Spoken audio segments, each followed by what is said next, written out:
Hi, everyone. Welcome to another episode of Second Act Actors. I'm your host, Dr. Janet McMordie, and I'm still a medical doctor simultaneously trying to pursue a career in acting. My guest this week is Robert Sciglimpaglia. Oh, how awesome is that last name? Sciglimpaglia. I hope I pronounced that right. I looked up how to pronounce it about 50 times. He told me how to pronounce it a billion times, and I probably still messed it up. But it's okay. Robert, kindred spirit. My last name gets mispronounced all the time as well, too, so hopefully I didn't butcher it, because it is wonderful to say. Okay, Robert is my, fourth lawyer turned actor. And, oh boy, let me tell you, just like the other lawyers turned actors before him, he is absolutely fabulous. The parallels between a career in law and acting are incredible. I discover new ones every time I talk to a lawyer turned actor. It's so neat. He has such a fascinating story to tell. I am thrilled for you to hear his story. Please enjoy Robert Sciglimpaglia.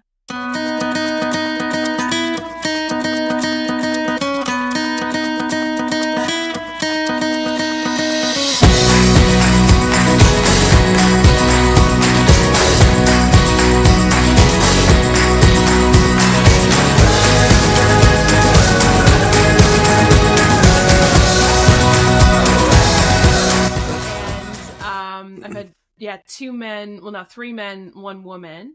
And again, just such an interesting, just similarities between not only themselves, within each other, but also between the practice of law and the practice of medicine. And the fact that to become who we are, our education is just so all encompassing and tunnel vision focused. You can't veer off. One of the guests I had was a punk rock, played bass in a punk rock band before. He was like, the real way to fight the man is to become a lawyer and fight the man from the inside. And he was realizing in law school, he's like, I don't have time to play music anymore because you have to focus. And I was just joking about this to a friend of mine when we were in the operating room last week about how, and I think law school is the same, they really want well-rounded people. When you apply, you got to be really well-rounded to get into medical school, to get into law school. But once you're in, they're like, we are going to take away all of that well-roundedness. You're not going to be able to do any of that cool stuff that you did, that you told us about, that got you into this school. We're just going to have to focus. Yeah, it makes sense. I mean, you need to be concentrating and focused to learn what you need to learn. It's a lot you're taking in a short period of time when you think about it. Yeah, so absolutely. Well, yeah, tell me your story. How did you get into this crazy business? All of it. Yeah, I mean, I started out as a lawyer, so I did that right out of college. I actually went to college. I wanted to major in computer science, and then I didn't like the math part of it. So I was like, I took a class in constitutional law and business law, and I liked both. And I was like, you know what, I'm going to do that. So I switched over to political science, and I went into law school right out of college, and I enjoyed law school. It was fun. I mean, it was a lot of work, obviously. And then became a lawyer. And it was during the recession in 91. Back in 91, there was a big recession in 2008. It was very similar. So I had a summer job for 2 years while in law school. And usually you get hired out of law school from your summer job. And my summer job said, we'd love to have you, but we're not hiring. We're actually getting rid of people. It was Travelers Insurance. We're laying people off. So, and that was happening a lot across the board. So a lot of my classmates had the same story. So I ended up just going out on my own. I found a suite that had 10 lawyers in it, and I went in there. And so they started giving me real estate closings, and then they hired me 6 months later. They just hired me as an associate to do their real estate. And from that point on, I switched. I went back to Travelers. I get 7 years later, I get a call from Travelers, my summer job. Hey, we were finally expanding. Do you want to come on board? So I did. And then I went back to private practice. I didn't like corporate America at all. I was doing more reporting on memorandums and talking to the people meeting in the company than I was actually doing legal work. Like I was doing more of that internally than I was arguing motions and things. So I'm like, I don't want to do this. All these stupid corporate reporting, crazy stuff. So I went back to private practice because I had met a lot of people. I was able to learn about workers' compensation while in Travelers, and I became certified. I became actually board certified. So I met a lot of the specialists, and so I got a job there. While I was with that job, that's when I decided I had always done adult education stuff all the way through. I like taking classes on certain things, and I saw a class on voiceover. So I took the class, and that's when I said, I can do this. I'm doing this. Like I just told myself I loved it. And I just told myself I was going to pursue it. So I started taking vacation days while I was on that job. And I didn't really like that job much because I would get the guy who hired me. He would come in like at 7:00 at night into my office and like, here, you got to cover these 2 files tomorrow. And I didn't know anything about the cases. He would do it all the time to me, and I had my own caseload. So I was constantly working on his cases instead of trying to pursue my cases. And then the other partner would get on my case for not, taking care of my own files. They're getting behind. I'm like, well, what do you guys want me to do? So I didn't really like that job. So as I was pursuing voiceover, I'd cut my demos. I started doing acting too, because someone, I actually got a couple of voiceover gigs. Actually, the first voiceover gig I got was on a national TV show, the PBS American Experience series. So I did a couple of foreign dub jobs there, right down in Radio City, Broadway Sound. So it was like a really big gig right off the bat, and that kind of just motivated me more. And so people said, "Here, get your headshot done. See, send it around, see what happens." So I get an offer for a 13-day background job with Disney's Enchanted. So I had already used up all my vacation time for that year. It was like March. I used up all my days because I was going in, doing my auditions and doing jobs. So I showed him my way. Hey, look, I got this offer in, this Disney thing. I'm like, but I can't do it. I don't have any more time left. So my wife says to me, quit that damn job. She's like, she knew how much I hated it, and I was always complaining about it. She's like, quit that job. She goes, go do the Disney film.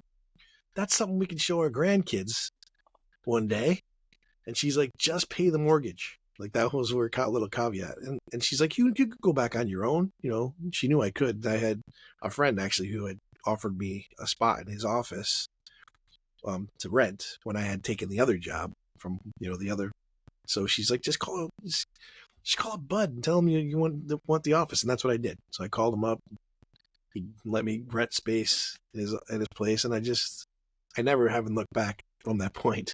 So I've been doing a combination of the acting, the voiceovers, the lawyering, and I haven't missed a mortgage payment. So, and that was back in 2005. So I think that's pretty good. I love that. I think, it's funny. A lot of people I've talked to have memories of like their first acting class and kind of having that fear of, oh my gosh, like, why am I doing this? I'm too old for this. Like, just walking to the door and then being like, no, I can't do this.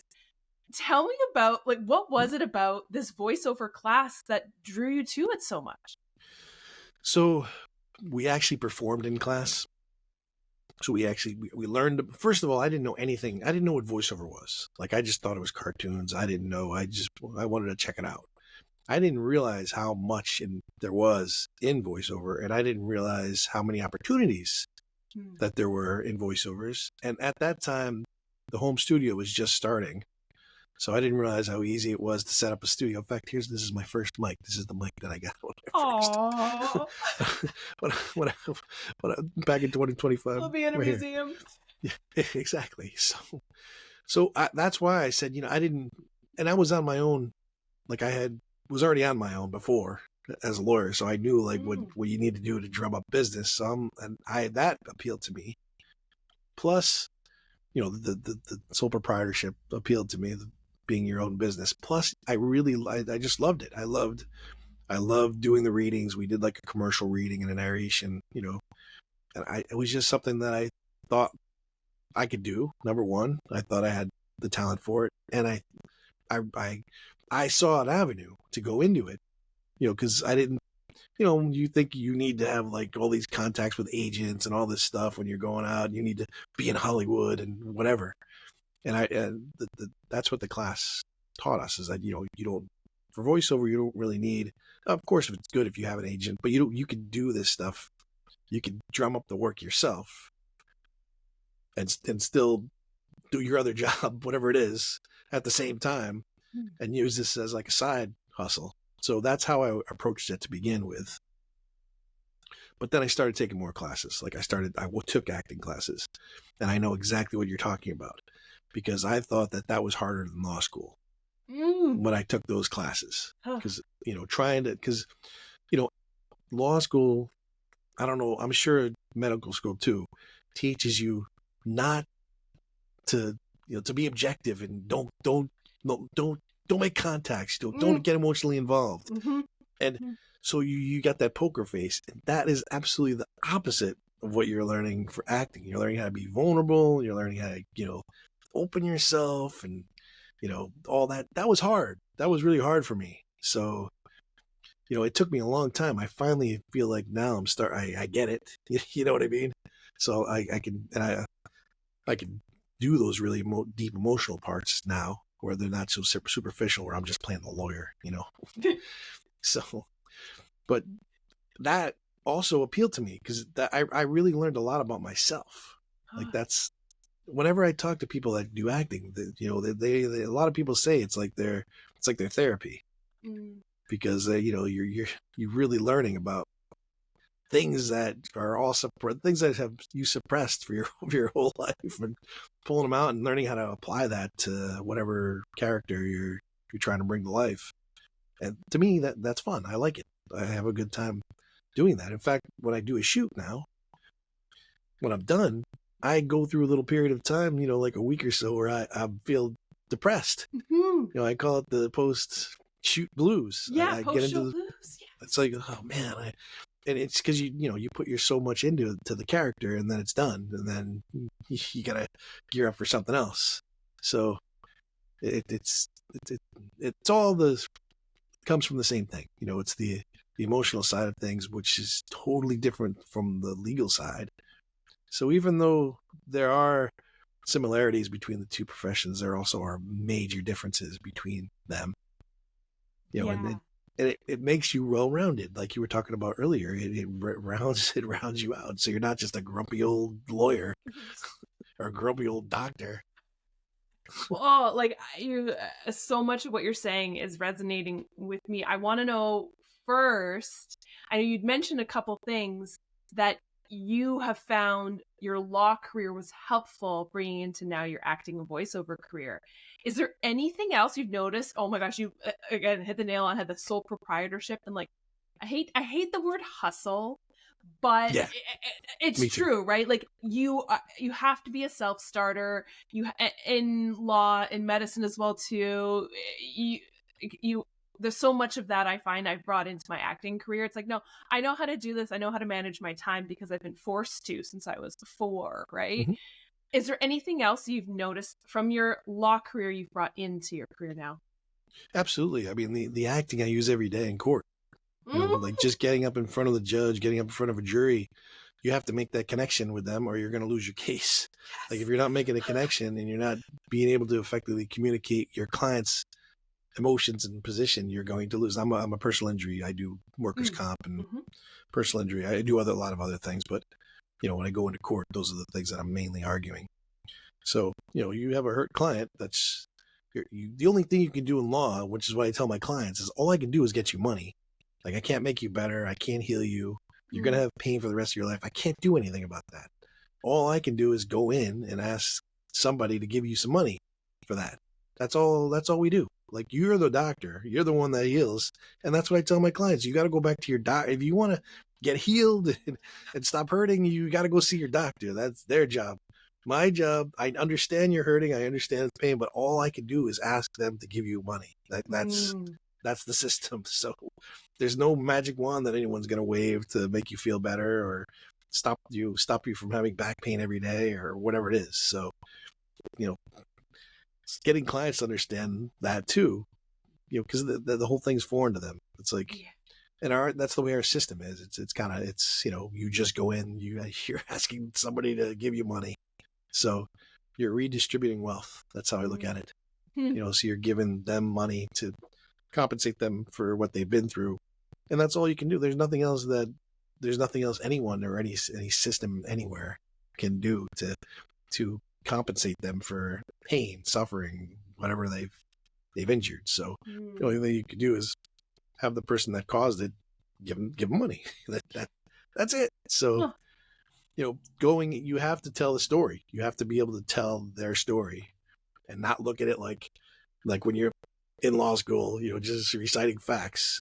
It has to be more than just reciting the facts. You have to fill in the facts in between the facts with, you know, emotions and things that are going to, the jury is going to resonate with, or they're not going to give you anything. Like, if they don't like your client, and this is a 100% of the time, if they don't like your client, you're not getting anything. You're not getting money. If they like your client, you'll get money. If they like both of us, me and my client, we'll win the case.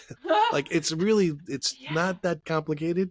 I mean, it's hard to do that, but it's not that complicated. If you can make them like you, you're good. You're gonna win. You're gonna win the case. You're gonna win the case, unless the other side's more likable.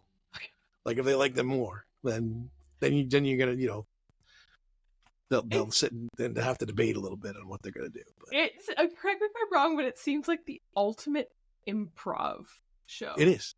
Absolutely. Wow. My forte is cross-exam. So I can not trap people, but I can make them trip on their own words. So when they say something, if they're not telling the truth, I'm gonna bring it out. That's my forte, and I do it not by beating anybody up. Like, if you start yelling at somebody, they're gonna, you know, I do that by making a connection too. That's my technique. So I'll state facts with them and then make them agree to those facts, and then show how they were inconsistent somehow by what they said right on the stand or sometime before or whatever. But that's all the acting. That's all improv. That's what it is. It's thinking on your feet. So if they say something, the other thing that you learn, or the other thing that good lawyers do, that actors need to do, is listen. Listen. Because, you know, like, there's so many lawyers I see when someone's testifying, they're just sitting there like this and they're taking notes and they're not listening to what that person says. And lots of times they are giving out gold right when they're saying stuff. Gold. Hey, did you hear what they just said? Well, look at the deposition on page 57 here. That's not what they said there. Right? So you need to remember that that's what they said and be able to pull that out. And, you know, you said this.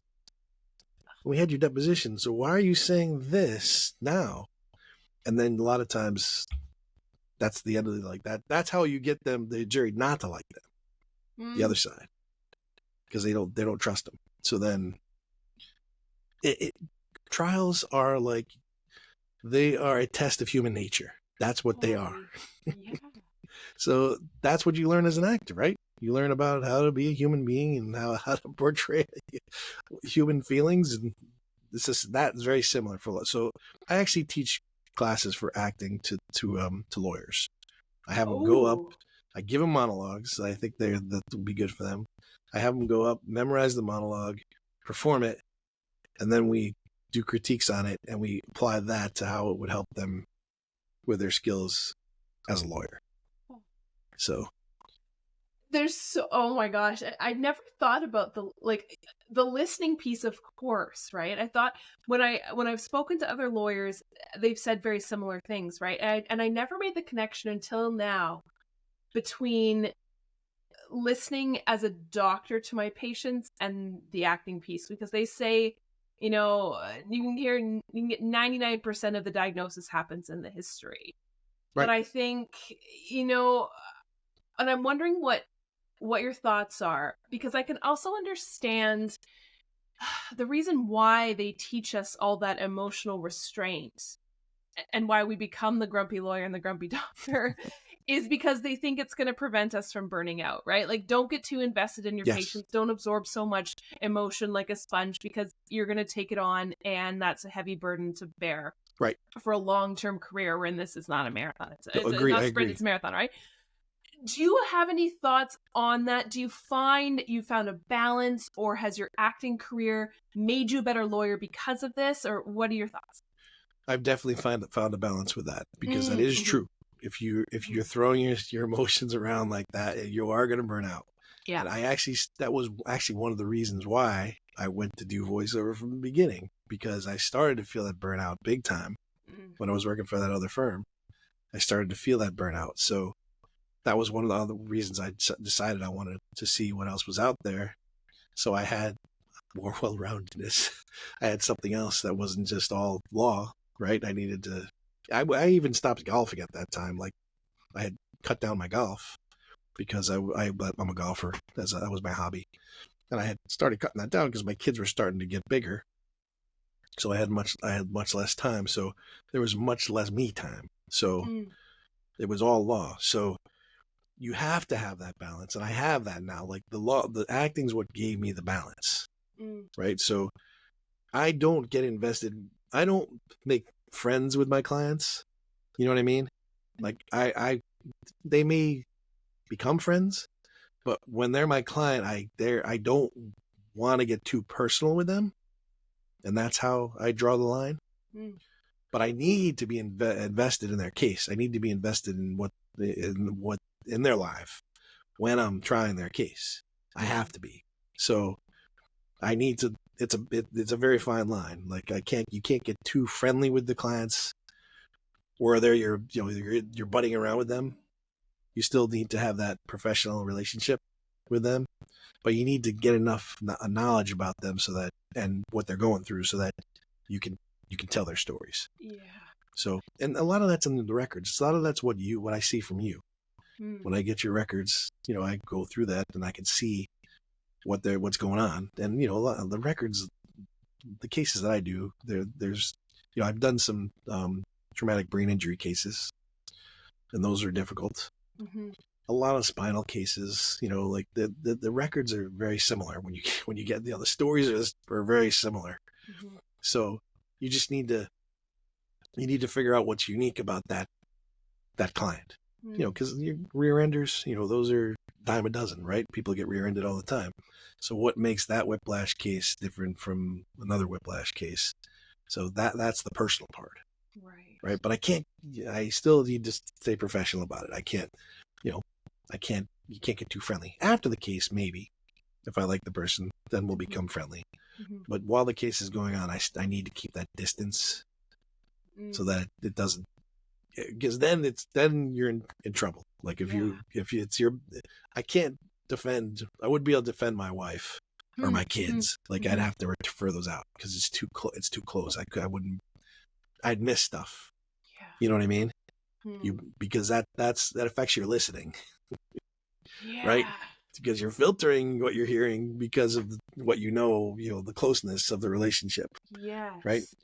And the other thing I'm sure you've learned in acting class, they always say to react, right? Acting is reacting. Mm-hmm. And you know how many times, like, that was something that I had a problem with when I started. Like, I would be trying to think of my line instead of listening to what the other actor's saying, Mm-hmm. so that I can bring something genuine. So, that took a lot of practice and a lot of time for me to get over that. And that absolutely helps in court. Absolutely helps in court. You just listen to what they're saying, and the way they say things, the way they say it also helps.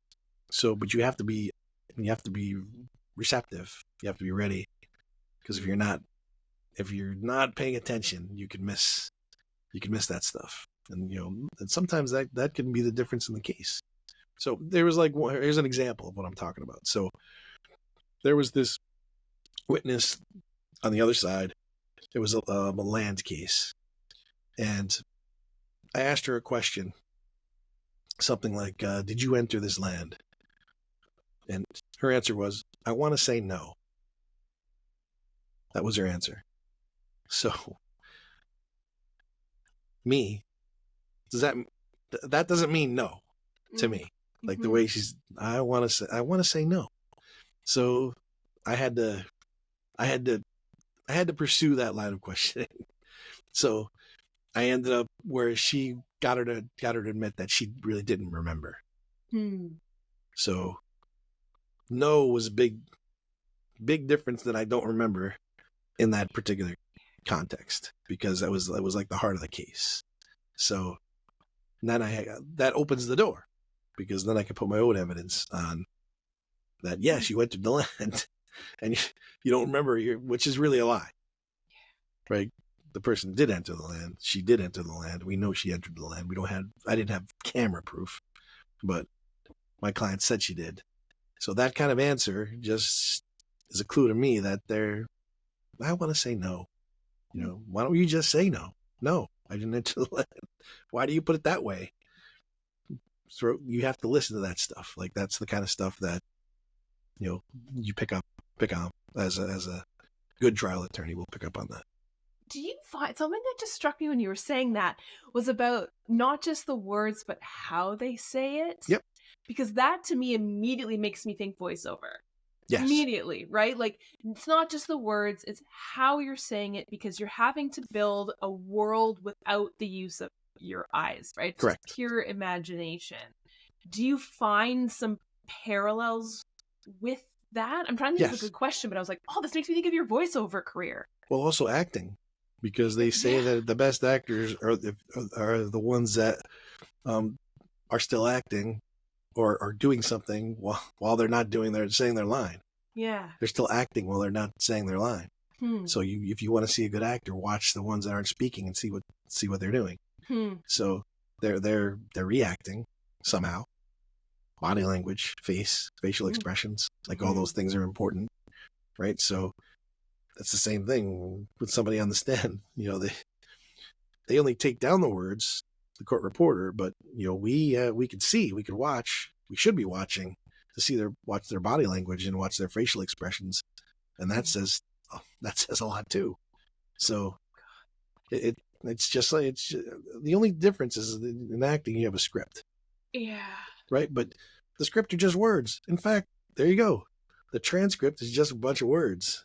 Like, you don't see what they're doing on the stand when you read the transcript. Yes. You don't see what their facial expression was when you read the transcript. That is the script that you're acting. You've got this just a bunch of words on a piece of paper. Yeah. And then you as the actor need to fill all those other things in. Yeah. Right? And then the way to do it is be genuine about it. It's, not say, I'm going to laugh when this person says this, or I'm going to do this when that person, you have to just let that stuff happen naturally, like you would in real life. And those are the best. Those are the best actors, the ones that do that kind of stuff. Yeah. And they're not putting every beat in their script on what they're going to do, because that looks fake, right? Most of the time, It's hard to pull that off. So you have just react. It works through with law, trying a case, and it works when you're acting. So that's how I weave it in. It's just so many parallels, right? It's just fascinating to me. I think something that, again, struck me when you were talking about, beats as an actor. And I'm thinking about this as a doctor as well, too. And when I've had the most success, I guess, as a doctor with a patient in front of me. And I wonder if it's the same in lawyer with client in front of you during a trial situation. And then in an audition, for some reason, when I'm in an audition, I want to get through things really fast. And I find when I do my best work, not only as an actor, but as a doctor, is when I just sit and take some time to listen, react, but also just like feel the natural beats of it. Right. like again, I don't really have a question, but what I'm hearing from you so much is like, it's again, I would assume you can just get so much more out of a person and out of a scene if you just sit and let the other person almost talk, Yeah. right? Don't prejudge it. Mm. That's how I put it. Hmm. So, like, Hmm. I've seen how many, what kind of medicine do you?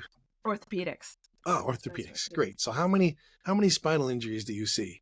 I see the same thing in my, Yeah. my cases, right? Mm-hmm. But I want to make sure that I'm not just prejudging that it's like the one I saw before, right? I want to make sure that this is different. This is a different person. It may be the same type of injury, but there's something different to it. So I want to make sure I'm not just, going through the motions on this and boom, boom, boom. I want to make sure that I'm not prejudging it. I'm taking the time, just, even if it's a small amount of time, but you want to make that different, that this injury of this client different than the last one that you saw. Yeah.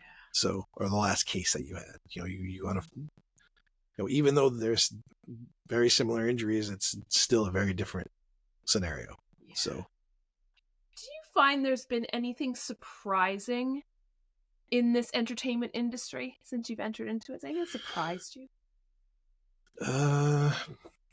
Yes. Lots of things have surprised me in the industry. I mean, the people, like a lot of times when I go on some of the bigger sets, the big name stars are like the most shy people out of everybody. Like that kind of surprised me. So they don't want the fame necessarily. It just came to them, but they really want to act is what they want to do. So if you're speaking that language with them, acting, then they appreciate it. So, and they open up a little more. Yeah. That surprised me. The amount of jobs you can get without an agent, or just by knocking on doors. That surprised me. I didn't realize how how you don't necessarily need your agent to make contact for you. You can knock on those doors yourself. It's really, if there's a good casting director, they're gonna overturn all the rocks to find the best person for the job, and they don't care where they come from. So, from what I've seen, my experience, so that surprised me. Just the way the whole thing has changed now. Like the whole streaming revolution. That's surprising. Like, not as much theater anymore. Now it's a lot of streaming stuff, and you can. That's a good thing, is now everyone can get their content out there too. So everybody has an outlet to get content out there. So I produce as well, because there's content you can get. There's many outlets to get content out to the public to be seen. You don't need to be a big studio anymore. So that's kind of surprising, but it's in a good way. For sure. Yeah. Do you have any advice for anyone who's looking to either change careers into acting, or just do kind of what you did, jump into a voiceover class when they might be just absolutely terrified? Well, yeah, my advice is, number one, make sure you love it. Right? Because I wouldn't have done that if I didn't love it. If I was trying to be famous, or I just wanted to make money, I wouldn't have done that. And I wouldn't have continued to show myself time after time getting beat up, that I'm doing this for fame. No, I do it because you love it. If you're loving it, you're going to go through all those, all the growing pains, because it's something that you want, you love. So that's number one piece of advice.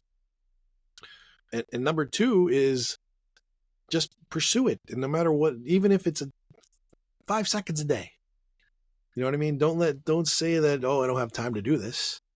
Because if it's something that you really love, and if it's something that you don't, then don't pursue it. Like, if you take a class and you say, I don't like this, fine. There's nothing wrong with that. No shame in that at all. Go find something you like to do with your spare time. But if you do, don't make excuses. Don't say, well, I don't have enough time to do this.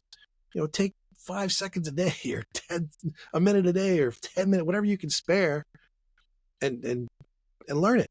You know, it's a lifelong thing. It's not like you don't have to learn the whole thing. There's no 3 years or 4 years of law school or med school. You have your entire life to be able to learn this. So, and be able to be comfortable, and you can. The beautiful thing about acting is you can get jobs along the way too. You can get hired along the way. It doesn't matter what point in your learning curve you are. You can still be part of the industry. You know, like me. And when I started, my first job was, I had 2 background gigs right off the bat.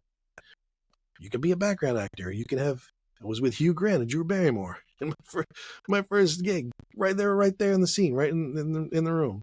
I was on the trailer for Music and Lyrics that was played during New Year's Rocking Eve with Dick Clark.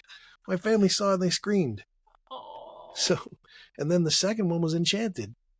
And my wife was right. I made the final cut. They upgraded me, so I was a featured background. And I'm in the final cut of Enchanted. And my kids still watch that. And now I just had a grandkid. So we'll be able to show them someday. But my kids still watch that. They still laugh. Like they get a kick out of it. We went to the theater when it came out, and I didn't know any. You know, obviously as a background actor, you don't know if you made the cut or not. But I made it. I was on screen. My whole row, my whole family screamed, and everyone looked back like, "Why are you screaming? Why are you screaming?" So, you know, but that's the fun part. You know, that's the fun part of being an actor. That's the cool part. And that's that's the part that's going to keep you going. You know, it's like when you play golf and on the 18th hole, you had a perfect drive down the middle. Like that's the shot that's going to bring you back next time, even though you hit 50 million shots all over the place. Like in acting, that's the thing. You nail a role like that. You see yourself or hear yourself on radio as a voiceover artist or whatever. That's what's going to bring you back and keep you going. So, does your family, like you've mentioned them about a couple times, and the lovely story at the very beginning with your wife saying, "Oh my gosh, just quit your job." Would they call you an actor? How would they describe what you do for a living these days? Probably not. I mean, they would say that, well, yes, they do actually. I mean, it depends on who they're talking to, because they say I'm a lawyer. But just the other day, actually, one of my daughter's friends was saying, "Hey, you're an actor." Yeah, your daughter told me you were an actor, and I checked you out, and I saw your Super Bowl commercial, and I saw this and that, and so yeah. So I guess obviously they do talk to their friends about it. So I mean, they always goof to me about it. You know what I mean? They always razz me about the acting stuff. You know, I don't. It's just family banter, but but obviously they do care. They do care about it because they talk to people about it. So, and they do when they see me on TV, that they still get excited. So that's that's a good thing too. So, you've mentioned some really great experiences that you've had. Do you have any other favorite moments on set, in the VO booth, even in class that you love to bring up? Oh, so the other thing that I love about acting, so many different experiences that I can talk about, so many different memories that I can talk about. I love it. Like that's one of the other things I love is you create experiences, and you have to be in that moment. So you need to not complain. Like when I go, even when I don't do much background anymore, but when I was doing it, like why do background actors complain about what they're getting for lunch or what they're not getting for lunch? It's like, who cares? Like, look, there's Russell Crowe over there. Look at this cool scene. Like, why are you guys complaining about it? I would be lawyering if I wasn't here. What are you guys complaining about? Come on. Food in the hospital, this is great. Yeah. Craft service is right there. Yeah. So, yeah. I mean, I could tell you a couple of stories. So, I was an American Gangster. I was also in background there, right? So, I'm just standing in line waiting for them to place me in the audience. It was the boxing scene, the Ali, Lewis Ali fight. which they recreated the entire thing. So that was the coolest thing. Like they got the son of the referee to be the referee in Oh my gosh. like they went down to every detail. Like, so, and this is part of my story. So I'm just standing there, and all of a sudden I feel this like tug on my shirt. I look over. It's Ridley Scott. Oh, hi, Mr. Scott. I want to upgrade you. I want to make you a press photographer. So go back to wardrobe, tell them, put you in a tux. Okay. So I go back there. Ridley Scott sent me here. He told me to come in a tux. So when did you ever have the director come up to you as a background actor and pick you out? Not an AD, the second AD, the first PA. You know what I'm saying? So that to me right there showed that he cares about details. Right? And so I could see it in how he set up the ring. Like he was like, that ring rope is not tight enough. Tighten it up more. Right? So further on in the day, he hands me a camera. The scene where all the celebrity impersonators are walking in, to the ring, to the arena. He comes over to me again. And he's like, here, take this camera. I want you to hold it like this.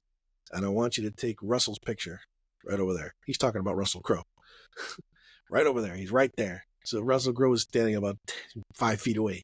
And he's telling me how he wants me to take his picture. I'm gonna get the shot. So that's what I want you to do. Again, it was him personally that came over to direct me personally. And I'm just a background, I'm a background photographer. There's a whole bunch of people there. He's taking the time for that detail. So that showed me volumes. And then Denzel Washington was in there, so I got to watch him, and he was doing the same kind of stuff. Like sitting there, walking like this, back and forth, trying to figure out, walking is blocking, trying to figure out what he's going to do, what he's going to say, how he's going to say it, doing his rehearsals. But he was doing the same kind of thing, same kind of detail. So that taught me, number one, this is serious stuff. Number two, details are important. Like they're really important. So just like law, details are really important in this business. So that's just a quick story. But I have many other stories that I can tell you. The thing I love about that is there's such a love of craft when I hear stories like that. And I've heard it from a lot of people. Like for example, I had a costume designer on, and she was talking about some little intricate details she'd sewn into some costumes that, she was very aware that nobody would notice unless you really took the time to be like, but she would know. Right. And so it's the same, like, that's the thing I love about just people like that story, like of Ridley Scott, just being like, no one would notice, I think, how tight the ropes are unless you really concentrated, but I would know. And that would make a difference for me as the director to make this my it's true, best work. but it's a cumulative thing too. You know what I mean? It's so if you're not worried about the tightness of the ropes, you're not worried about the detail in the costume, then you're not worried about a lot of other things. And then the whole thing, it's a cumulative effect. It's it's a collaborative work. So everyone does their piece, and if everyone's not putting their all and giving their all the focus on the details, you're missing a piece, and then it's gonna deteriorate the whole project. Oh, so I love that, because this is my producer coming out. Well, and it makes me think of, again, like the parallels, like when I'm in the operating room, like it's the demanding of not perfection, but your best work. Because if you're demanding it of yourself, everyone around you is witnessing that and wanting to do the same. Yeah, I have another story I can tell you just along those lines. So I was in a Super Bowl commercial. All right. So when I got hired for the commercial, it was a woman who I had done a play with, an off-Broadway play. And one day she texts me and said, would you be my husband? Like, that's what the text said. And I wrote back and I said, I'm married, right? And she's like, yes, you idiot. I want you to be my husband in the commercial. And I said, sure, send me the info. So she sent me the info, and it was a commercial where I was going to be playing her husband for a spec commercial they were trying to get into the London Film Festival for a Chevy. Right? So show up on set, sign the contract for the spec, if it gets picked up, we'll get paid kind of thing. Do the commercial. We were there for 4 hours shooting it. Then about a month later, we find out, hey, Chevy loves this commercial and they're going to pull it and put it into their Super Bowl contest. Okay. And then we find out, hey, we won the contest. It's going to air during the Super Bowl, right? So I could have just showed up and phoned it in that day, but I didn't. I gave my all. Yes. I gave 100%. And why did I do that? Because you never know where your work's going to end up. Like, you need to give your 100% all the time. You never know where you're going to be seen and who's going to see you. So it's the same thing. When I played baseball, I was an athlete, a kid. That was what my grandfather told me. He goes, you never know who's watching you in the stands. Who could give you a scholarship or who could get you in the pros. You never know. So you always hustle. You always give 100%. It's the same thing with anything that we're talking about. Acting, voiceovers, doctor, lawyer. Like, you always have to give whatever your 100% is. And that's not always the same because we're human, right? We're not robots. So 100% may be different on one day than it is on another day, but you still have to give whatever your 100% is on any given day. So that's how I look at it. You may be sick one day or you may be tired, but you give as much as you can, as much as you got, right? But you don't just say, "Oh, I'm just going to go through the motions this day," because that's when it's going to come back to bite you. Mm-hmm. So we all gave our best that day, and that was how this commercial ended up on the Super Bowl, because we all gave our best. We all did we gave our 100%, and it turned out great. The commercial team turned out really good. So. Do you have anything you are looking forward to coming up this year, or anything you want to promote? Yeah, I have a couple of films coming out. Nice. So I have a horror film called Hillsborough Road. Cool. That's in final editing. I just finished editing a film called One, where I'm the lead, and that one's going to be released very soon. It's already done. It's done. It's in the distributor's hands. And there's a film called Another Life that I did a couple of scenes with Kevin Sorbo. So cool. That was very fun. Yeah, it was just me and him in the scene. Oh my God. It's another one of those stories that I've got to tell the kids. So one quick more story that I just want to tell you. Yes, please. If it's okay. Of course. So, when I was in Enchanted, that was when Amy Adams, basically, that was like her second film. She had just done Juno, I think it was. I think she was in Juno, right? That it was the movie she was up for an Oscar for. I think that was like her first film. Oh, so she had gotten hired for Enchanted. Idina Menzel, that was like her first film. James Marsden, and then Susan Sarandon was in it, and what's his name?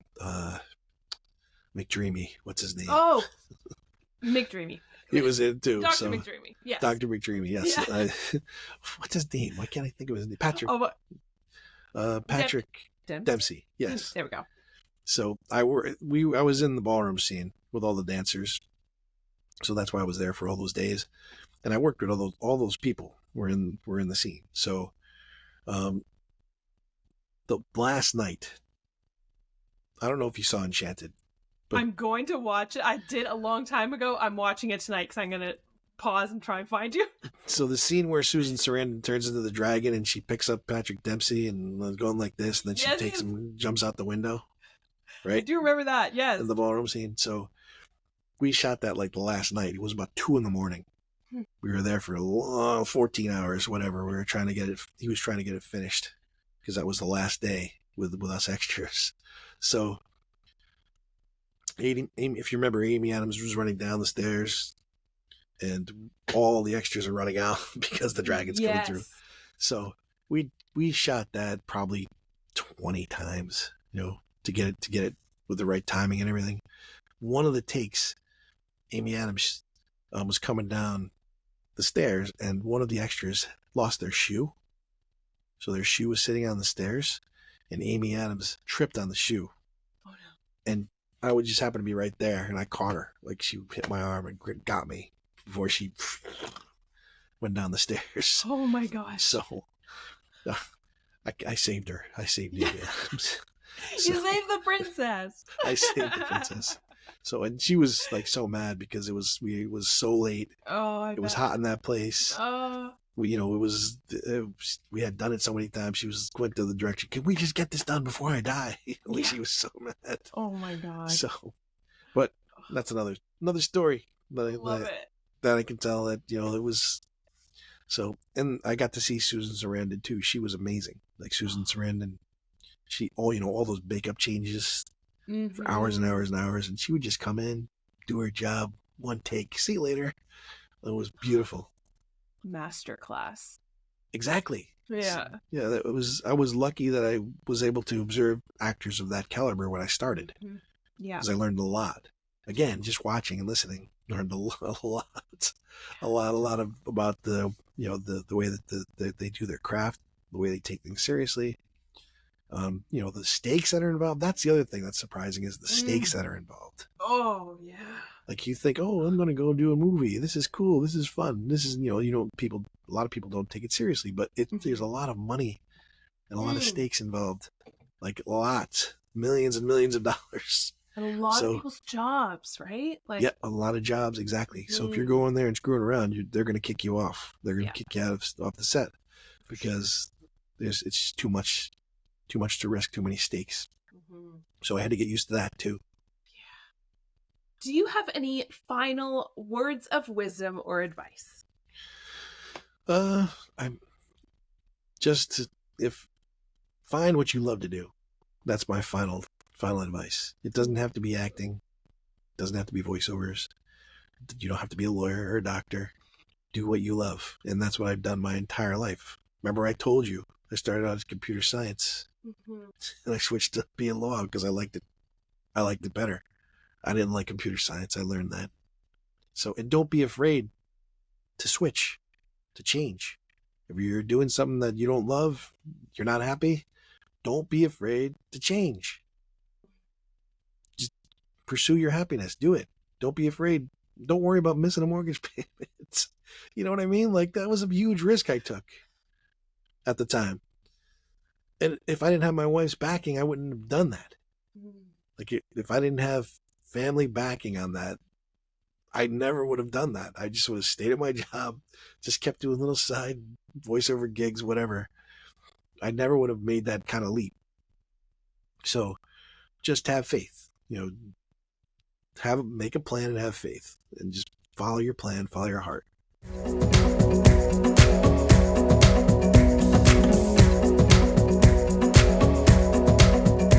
Thank you, everyone, for tuning in, and thank you, Robert, for being my guest this week.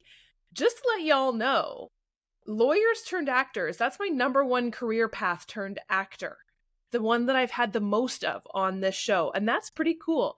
Second only to, I believe, teachers, and then my favorite, doctors turned actors. I don't know, we just all attract each other, don't we? I hope you will all tune in next week for another episode of Second Act Actors. Bye!